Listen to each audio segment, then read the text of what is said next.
Good morning, good afternoon, good evening, good and evil, and welcome to the madness that is the Charlie Marx Show. I'm Charlie Marx, and I know I've talked about how the world is, in my opinion, ruined because of religion and the books that command it. But let me tell you that all is not lost. There are books out there that can change the world, even save it. And you can find them on Amazon. Just look for books titled Chutzpah, The Atheist's Guide to Heaven and Hell and Other Short Stories, and Give Me a Job, you know the common phrase. They are written by a close clone of mine, also called Charlie Marx. Okay, I'm lying, it's me. So if you want a good laugh, or maybe even two, then check them out by putting the titles in the search bar with my name, and we'll try and get a link to them as soon as I know what a link is. I also want to welcome the latest member of our team, Lucy Mashed Potato. A quick reminder to please like, subscribe, ring the bell for notifications, and follow the Charlie Marx Show. Also, please share, as sharing is daring. You can also leave me a comment, or why not join the show by telling me what's bugging you in the world in the Devil's Advocate. I can also be spied upon by you visiting www.charliemarx.co.uk. And you can also buy me a coffee, which isn't a coffee. It's not. I don't buy coffee. I make it. But you could be entering into supporting my musical, which would make you a producer. Coming up on tonight's show, we have all the latest fake news from around the world and beyond from the CM Newsroom, the Beatnik Mind, moans and groans and things that go irk in the night with the Devil's Advocate, plus a couple of other things. But first, let's go to an old folks home where we can speak to one of the residents about his life in Old Bloke in a Home.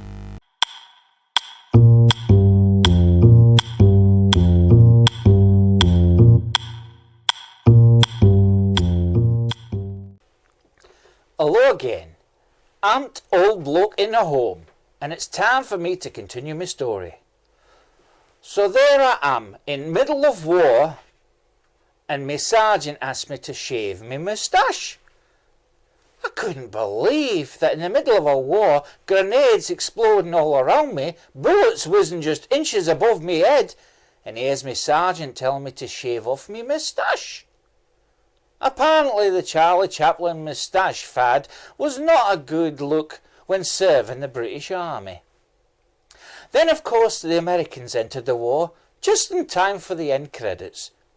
But if I'm completely honest with you, I rather liked the Americans, as they always had the best presidents. You know, intelligent fellows with high morals, good at international relations, and not orange in colour.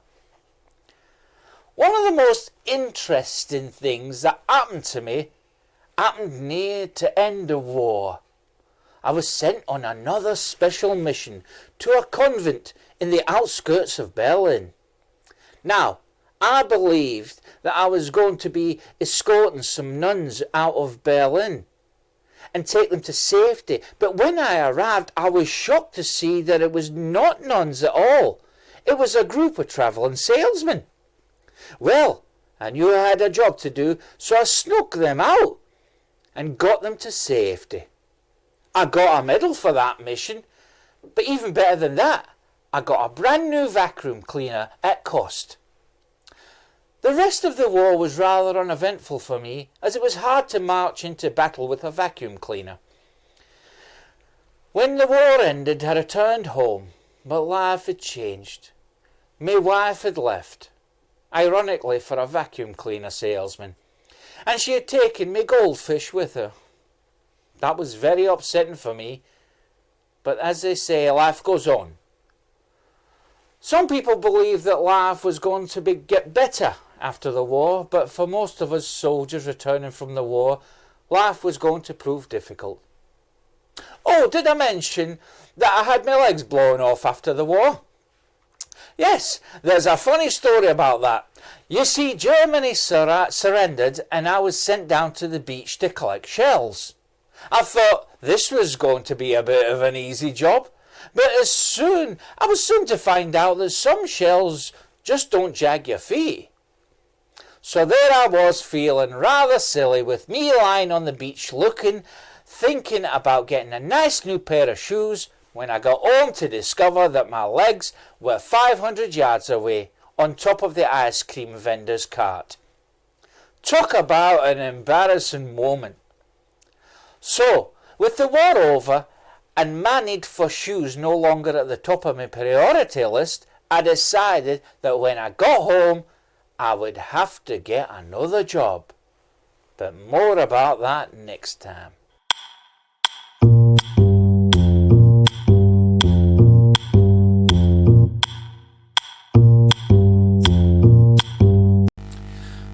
Outstanding. What is it about every month now, as I'm older, there seems to be some date that means I have to spend money on something? There was never as many gifts to buy when I was a kid. Perhaps someone was buying them on my behalf. After all, I did attend various birthday parties. There doesn't seem to be 1 month that passes without me having to buy something for someone. I shall talk more about this later on in the show. Now, before we move on into more madness, it's time to get all the latest news madness from around the world and beyond with CM News.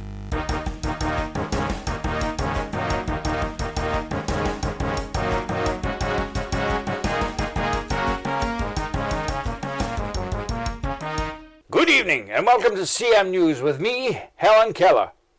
Our top story this evening: retired philosopher and leading atheist. Start again. Right, just like you. Good evening and welcome to CM News with me, Helen Keller. Our top story this evening: retired philosopher and leading atheist, Dr. Jim Bob Jones, sparked mass controversy at a meeting with religious leaders when he put the blame of religious wars over land solely at the fault of God. The one-time painter and decorator who did discounts for senior citizens turned philosopher said during his speech on 101 Reasons Why Justin Bieber Should Be Killed that God could quite easily have stopped every religious war about land by creating more land, instead of poorly designing the planet with too many outdoor pools. A group of scientists in Italy who once believed that the hands of the population are getting bigger have retracted their claim. A spokesman for the scientists, Professor Massimo Lasagna, stated, "We once thought that the size of humanity's hands were growing, but it turned out that chocolate bars are just getting smaller." An Indian culture club tribute band are being sued by a horribly nasty woman who is also in a tribute culture club band. The case between Korma Chameleon and Karen Chameleon is due to take place in the Church of the Poisoned Mind. Parents are to blame for the way children act and why the attitudes of the young are dreadful. This was the damning report from the Parents of Pathetic Children group earlier last month. The report concentrate. Just put it back a bit. Sorry. Okay. Couldn't read my own writing. The report concentrated on one particular father who was trying to appease a spoiled child. He started by simply asking the child, "Hush, little baby, don't say a word." This, according to the panel, is where the father should have stopped bargaining. But sadly, he went on to try and bribe the child, saying he was going to buy them a mockingbird. And if the mockingbird didn't sing, he was going to buy the child a diamond ring. He then continued that if the diamond ring turned to brass, he was going to buy the spoiled child a looking glass. And if the bad-tempered child was to break the mirror, then the father was going to buy them a billy goat. The results are plain to see. said one of the board members of the committee, as this child was fined £5 for sacrificing a goat. Roger Dumpworth, a council employee from the south side of Glasgow, has been suspended from his post pending an investigation into Mr. Dumpworth trying to actually help someone. A spokesperson for the council said that Mr. Dumpworth's disgraceful behaviour cannot be overlooked, and the council do not condone the helping or assistance to anyone. And finally, to the United States of the USA, where the country's leader, President Orange, had listeners to his latest rantings feeling confused. President Orange, not known for clarity in anything, said that children who refuse to go to school should be shot. He then continued after a pause and said, "Up the list." Another dramatic pause, then finally said, "Of those who should be shot." Editors finally put the sentence together, which read, "Children who refuse to go to school should be shot. Up the list of those who should be shot." And that was the latest headlines. This is Helen Keller for CM News.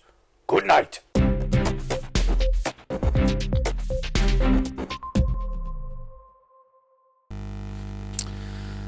Thank you, Helen. More from the CM Newsroom next time. Now, it's competition time. And you are not going to believe today's prize. Honestly, the chances of us actually getting this prize for you are 1,000,000,000 to 1. Archaeologists have found another genuine portrait of the Mona Lisa by Leonardo da Vinci, and it could be yours.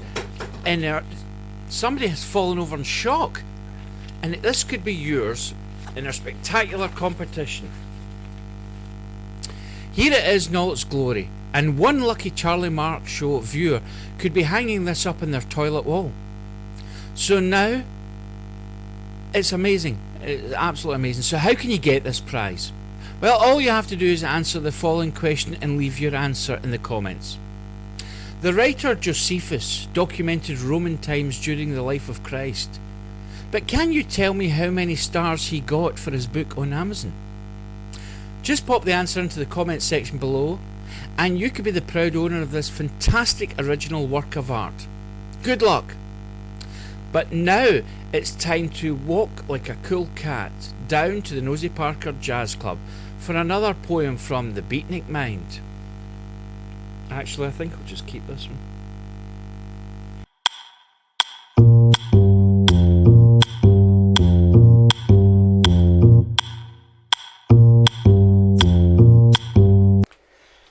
Hey, you cool cats!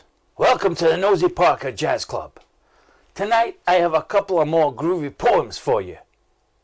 The first poem is titled, "The prosecution of the new generation comes from within a dark yet brightly lit place." Hush-a-bye, baby, on the treetop. When the wind blows, the cradle will rock. When the bough breaks, the cradle will fall. And down will come baby, cradle and all. You gotta ask the question the parents who stuck their kid up a tree. A cheap power mad upper classes wanting a babysitter for free. What did they expect when the wind got started? A rock and roll cradle is not a baby who farted. A bow ain't so too strong for tying up a kid. The parents are now in trouble for just what they did. The baby in the cradle, of course, did fall. And now child services will be given a call. Stay cool, you cats. The next poem is titled, "I Have Nothing to Add." I love little Pussy, her coat is so warm. And if I don't hurt her, she'll do me no harm. So I'll not pull her tail or drive her away, but Pussy and I very gently will play. What can I say without sounding bad? So we'll leave it there, 'cause I got nothing to add. Be cool, fool. And we'll be back down at the Nosy Parker Jazz Club next time with even more of the same nonsense. The world of haunted houses and spooky ghosts has intrigued me for a long time, and even though I'm a skeptic and believe in nothing, I still find it fascinating. But remember, I have no belief in these things whatsoever. That was until 2 days ago. Now, there are stories of poltergeists that move things about in mischievous ways, stories of houses that don't want to be inhabited, stories of demons taking over the souls of humans and wreaking havoc. I believe none of them, often looking for ways to debunk everything. But like I said, my views of belief changed 2 days ago.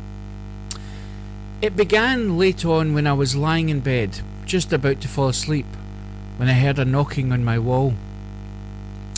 This started off slow, quiet knocks. Then it rapidly quickened and the knocks got louder. I sat up in bed, petrified by the ghostly rappings on the wall. Then the voices started. It sounded like something demonic was shouting, "Oh God, oh God, oh God." The banging in the wall got louder and louder, then 3 minutes later it stopped, and there was silence. Never before had I heard anything like that, and it made me rethink my disbelief of the paranormal. If I thought that was the end of it, I could not be more wrong. I had left a load of dishes in the sink, and when I awoke, they were all washed and put away. Then the clothes I'd left on the floor were washed, dried, and put away. The dog is molting badly, but that molting, there was not a sign of it. Not a sign of hair anywhere. I considered putting up a film camera to try and capture the ghost at work, but I couldn't be bothered. I told Fiona, and she said nothing. I didn't want to scare her into thinking that there was a ghost in the house, and I could tell by the look in her face that she didn't believe me. I did try and investigate this phenomenon further, but the only conclusion I came up with was that the spirit or ghost, or whatever it is, only seems to come alive when Fiona is here. I came to this deduction when I realised that when I deliberately left the dishes in the sink for the ghost would only do them when Fiona was here. Never underestimate the powers of the unknown. Now, it's time for another roundup of moans and groans and things that go irk in the night with the Devil's Advocate.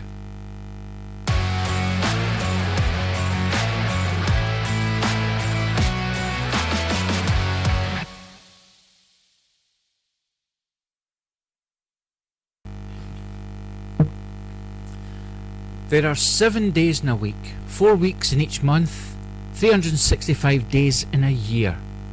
So how can there possibly be all those days when I'm out buying gifts and being out of pocket?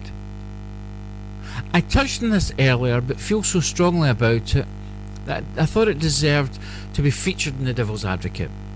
Okay, where to begin? There are birthdays which friends and family seem to relentlessly have every year. And then if the number ends in a 0, it's a special birthday and requires a special gift.